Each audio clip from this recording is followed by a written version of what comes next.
Hi everybody and welcome to the Flute Practice.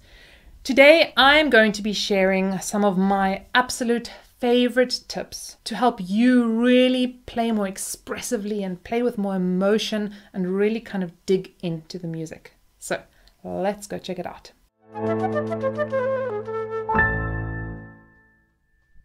I am doing a whole Patreon kind of, well, I guess it's kind of like a new Patreon project where I go through different pieces of music and, you can see all of these little tips live in action.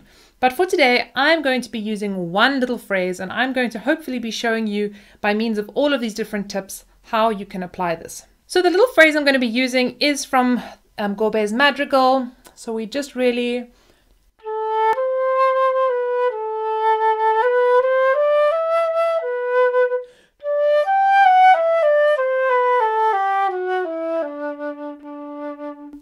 That's the little phrase I'm going to be using today. So the first really nice little kind of way to think about music is to really think of it like a language. Now there's a lot of debate about this.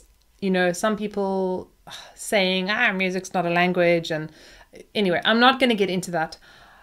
Looking at different definitions of languages, the one that I like the most and I think is most like all-encompassing of, things like sign language and braille and stuff like that, is a systematic means of communicating ideas or feelings by the use of conventionalized signs, sounds, gestures, or marks having understood meanings.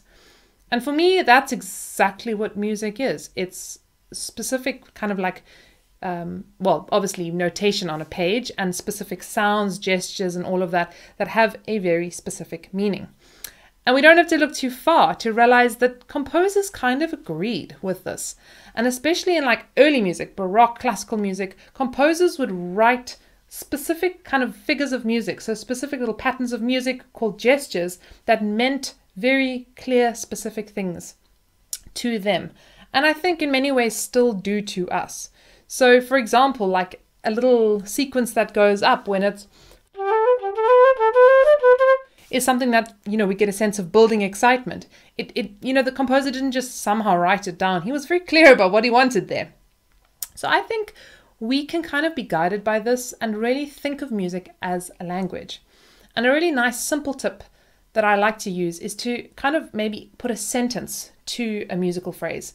It doesn't really matter what the words are in the end of the day. It's more kind of about creating a sense of dialogue going on and a sense of communication between you and the audience, or you and your teacher, or you and your camera.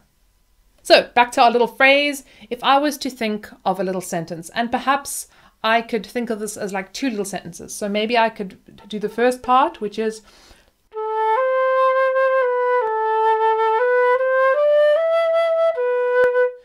kind of almost like a little, I'm saying something, I don't know, like the sun is shining brightly today.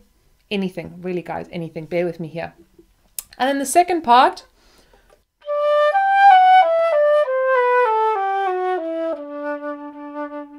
myself or maybe somebody else is commenting, yes, it is very beautiful, I totally agree. Once again, it's not so important here that your sentences are deep, profound. If they are deep and profound, that's great. Sometimes I think music does call for that. Like sometimes it's like you're really clear about what you want to say. In this case, I think it's more just about kind of making a little statement, saying something, and then you responding to what you've said or you elaborating on what you've just said. So it's a really nice little tip.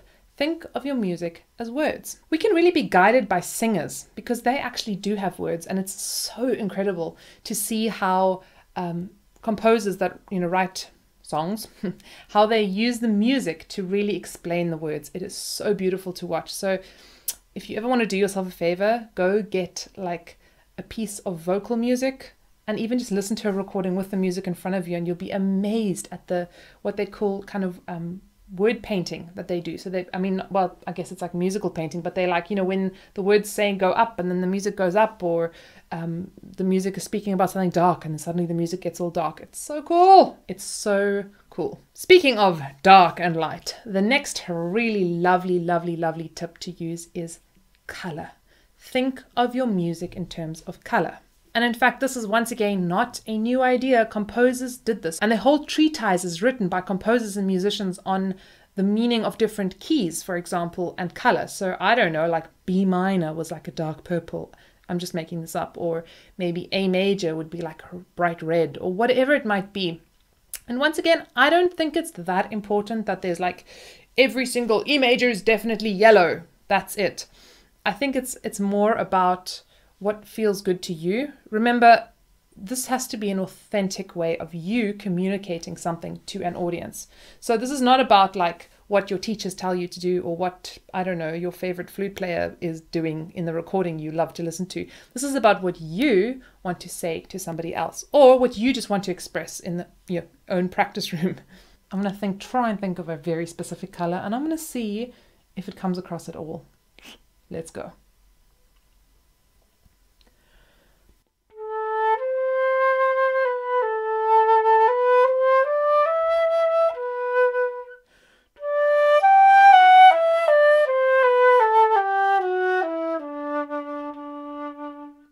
Okay, I changed the color there. It's not necessarily how I would play that phrase, just it as an exercise. I mean, I have no idea if anybody of you could guess the colors that I just played there. I'd be so interested to know. You guys can comment below what colors you heard. I will put the comment there of what colors I was thinking of. But it just helps you to really express the music in a different way and invest in the music in a different way. So even if you can't technically hear, like, that is a deep shade of pink, it doesn't matter. It's more about a form of kind of drawing out the expression from yourself. Of course, any discussion on music and on emotion would not be complete without bringing in emotions and feelings. So this is a really, really nice way to also kind of express, how does the music make you feel? Or, and more importantly, how do you think the music should make someone else feel? You know, I think as a musician, we are kind of in many ways like an actor, or, our job is to kind of pass on a feeling from the composer to an audience. That is kind of what I see my job as. My job is not to kind of reinvent the wheel and necessarily like take a happy piece of music and I'll make it really sad because I'm feeling sad. My job is to say, hey, Bach wrote this really happy, lovely little piece of music, and my job is to make my audience happy with it. So I've got to kind of convey that feeling to them. And the important part to start here with is, how does it make me feel in the first place? And how should I make that audience feel? And then you can get into details, like if you want to make it like happier or lighter, you're going to shorten the notes and you're going to have maybe, more staccato or more articulated notes instead of more slurs. And if you want to make it slower and more legato, you're going to get some of those sadder feelings.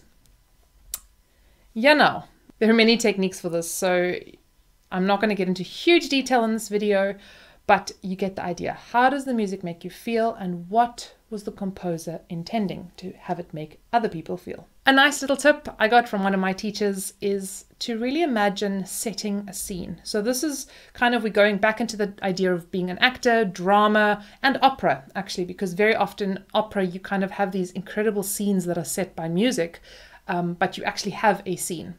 So to really imagine, like, how would you stage this? How would you put this on stage? Like, what could you imagine? Like maybe if I was imagining the opening of this Gourmet Madrigal, I could maybe imagine kind of like a dark stage and then like beautiful colored lights sort of starting to filter onto the stage.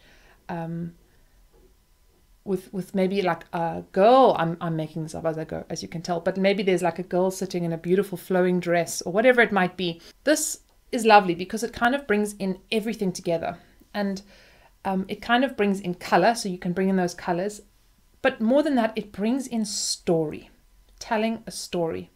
And I've even gone as far as to actually write out whole stories, like write out a story of the piece I'm playing. I once had an experience where I wrote a story for Martinu's sonata, flute sonata. And I must confess, I did not know that much about the sonata. And then I did some research about the sonata once I'd written the story and found out he had like an obsession and love for birds. And in fact, his third movement of that sonata uses these like little bird calls. And for the second movement, before I knew this information, I wrote this whole story about this little baby bird kind of waking up and, kind of opening out of its nest and all of that. And I think it's so amazing. It's amazing how there is a certain amount of the intention of a composer or the heart of a composer that does come through in the music. So stories, great idea.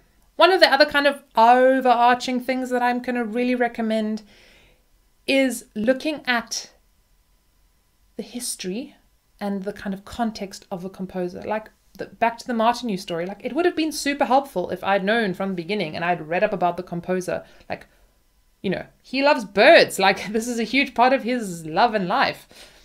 Would be very helpful. So, one of the first questions I like to ask sort of more high level students is, what do you know about the composer? What do you know about this music? What do you know about this piece? Because we should know something, and it's so lovely to go and research composers and read about them and get in. They were human beings. Like they had lives and feelings and experiences and tragic experiences, happy experiences. They were some of the most incredible stories behind these composers.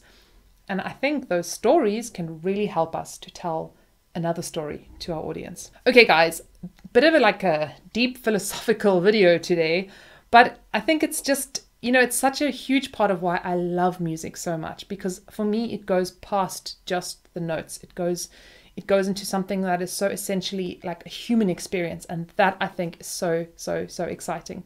So I hope I can kind of pass on some of this passion and love for music onto you guys. Take your favorite piece, have a go at it, see if you can apply some of these tips. Happy practicing until then, everybody, and see you next time.